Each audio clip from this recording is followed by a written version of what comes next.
On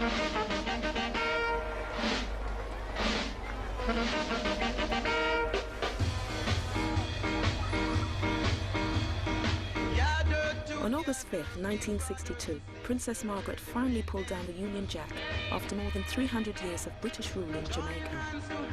The soundtrack to this newfound freedom was the first truly Jamaican music, the newly invented skill.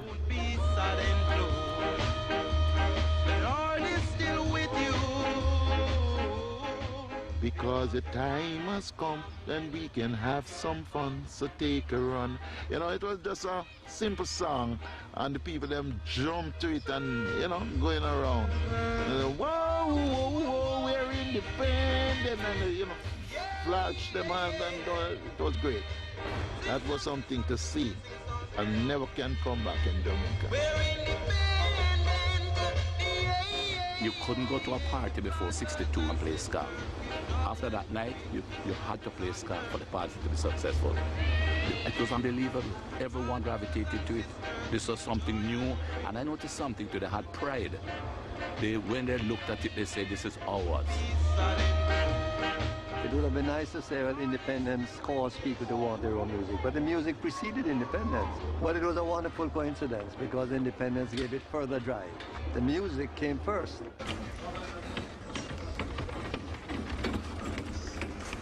The story of modern Jamaican music starts in the early 50s in the poorer areas of downtown Kingston with the emergence of a uniquely Jamaican phenomenon still at the heart of the music 50 years later, the sound system.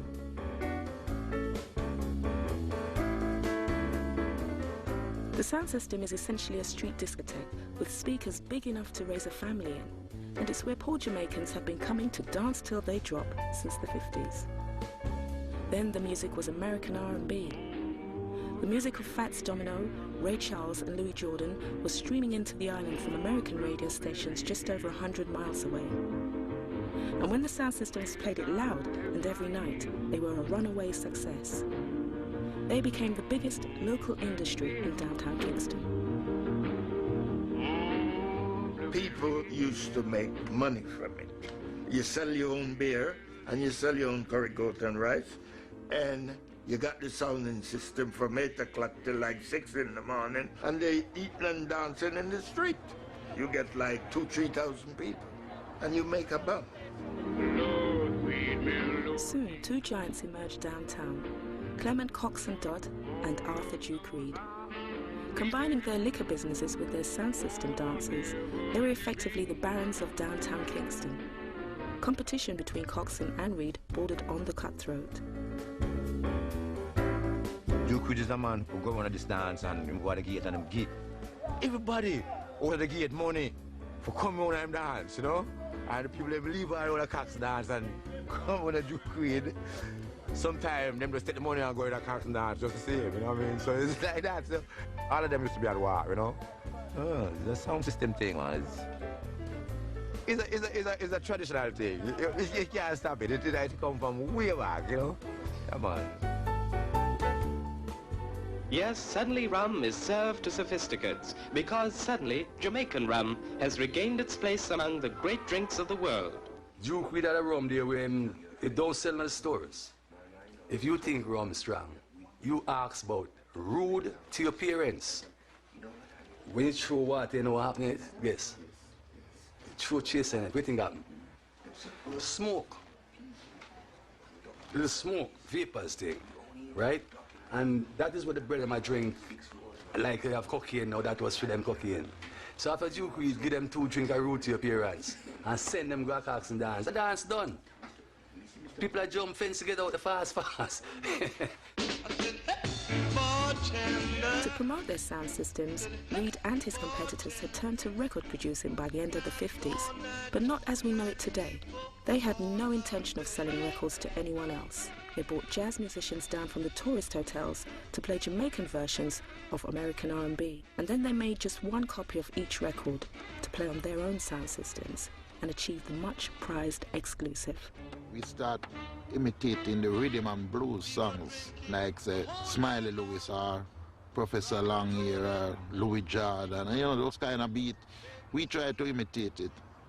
it didn't turn out that way. So we decided to keep this as our own type. That's how that can come in.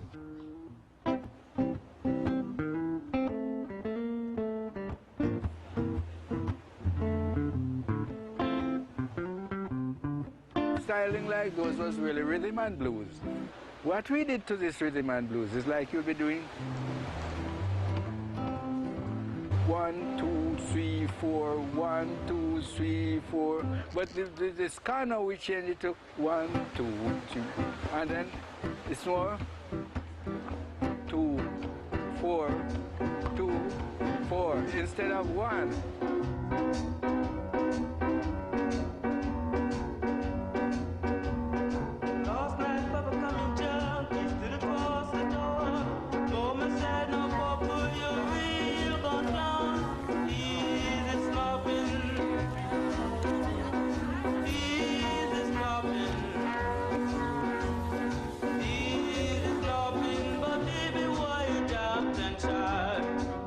Jamaica's first musical revolution. And we call it ska. And then ska was a dirty word.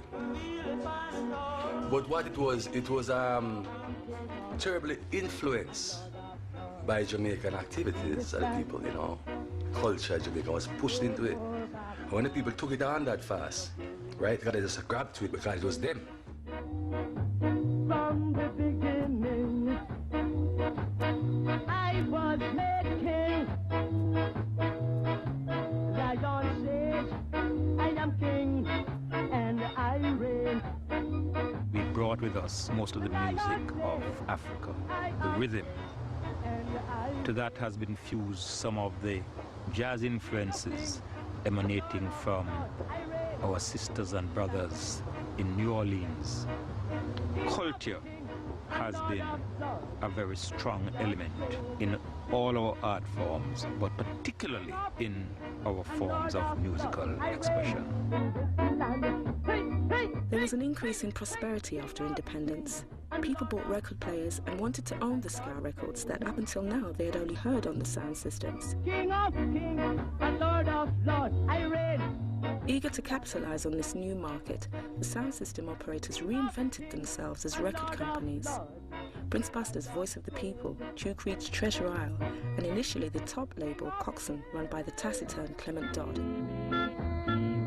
He was the first to realize that you could make a living without a sound system. With his profits, he set up the legendary Studio One, the first recording studio in Jamaica to be owned by a black man. Studio One was a permanent place that people recorded almost every day. We were always free to go there and record whenever we feel like. And these are the kind of facilities that you got that made it a special place, you know, because it's like home, musically.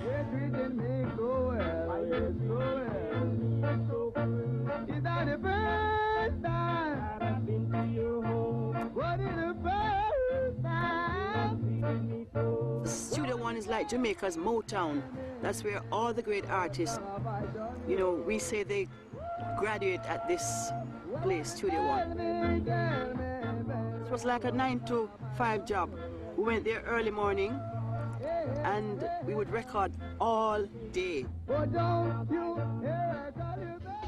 Coxsone's belief in Jamaican music was repaid in a year by the Wailers, Bunny Wailer, Bob Marley and Peter Tosh. In 1964, they sold an astonishing 70,000 copies of Simmer Down, and stayed at the top of the charts for 4 months.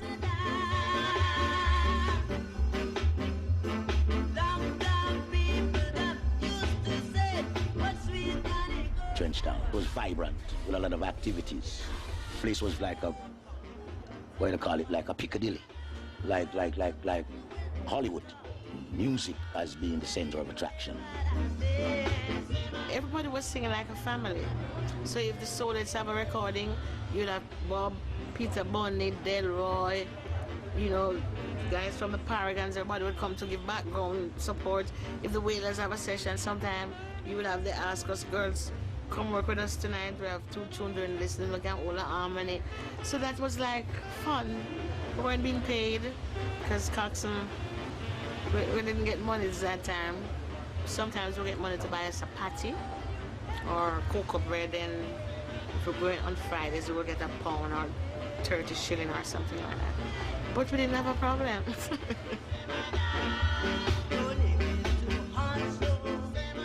Studio One's music was made downtown for downtown people.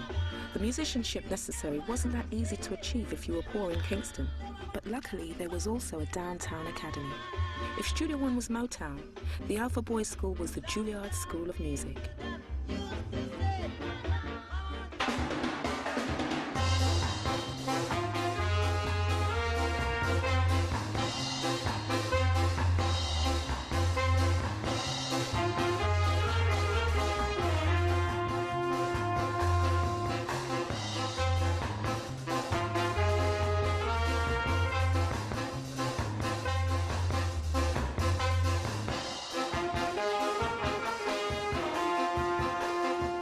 Alpha Boys School is a school that caters to the unfortunate. It teaches them trades that they can earn a living after they leave here, and some go abroad. I think you met Rico Rodriguez, he's a trombonist. My mother couldn't handle me no more, and that's the way I end up in Alpha. Maybe she feel I'm more protected up there.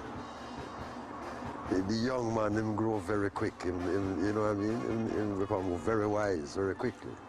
You understand? Yeah. 'Cause life, tough life, you know. Life hard. Okay. And out of poverty, bringeth wisdom. You know? Many of Jamaica's greatest musicians have been from Alpha. Coxon in particular was quick to appreciate the value of the kind of discipline and ability you might expect from them. His house band were largely Alpha old boys and became the first superstars of ska, the Scatterlights.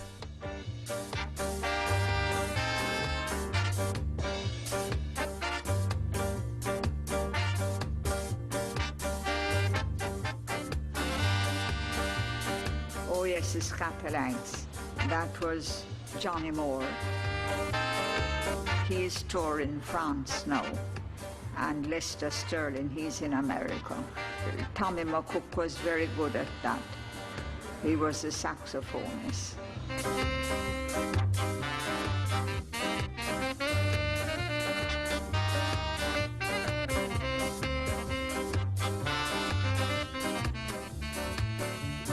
There came on the scene this talented aggregation, the most formidable array of talent which Jamaica has ever seen in a single band, and dare I say is ever likely to see in the future. We play at a place one night and see the place loaded with people and a woman come and dance the ska. And I'm watching that woman dance and we see she kick back. And then we finish playing go out, I hear the woman died. They take her out, she scars it till she dropped down and dead. Serious thing, man. What's the ska killer? Yeah, man. Yeah, man. This Scatterlight carry a heartbeat. Yeah. Yeah, man.